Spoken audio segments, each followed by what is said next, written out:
Министр внутренних дел по Чувашской республике Виктор Шмитков принял участие во всероссийской благотворительной акции «Елка желаний».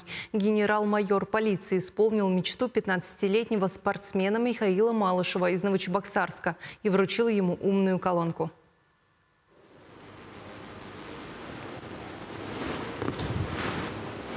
Михаил, 15 лет, город Новочебоксарск, мечтает об умной колонке Яндекс.Станция. Михаил, будет тебе подарок новогодний от Деда Мороза и от МВД по Чувашской республике. В МВД по Чувашской республике новочебоксарского школьника Михаила Малышева и его тренера по тхэквондо Лидию Мураткину, занимающуюся с детьми с ограниченными возможностями здоровья, доставил патрульный автомобиль госавтоинспекции.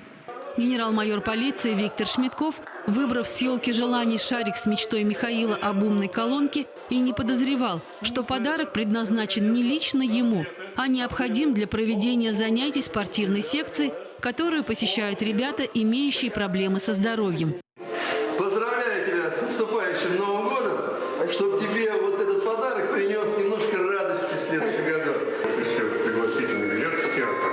Также генерал-майор полиции Виктор Шмитков сердечно поблагодарил тренера за ее работу и оказываемую поддержку особенным спортсменам. От имени Общественного совета при министерстве к гостям обратился Валерий Андреев и пожелал им счастливого Нового года. В ответном слове Михаил поблагодарил министра внутренних дел за исполнение заветного желания. Он отметил, что это событие навсегда останется в его сердце. Нашей спортивной организации «Специальная Олимпиада России».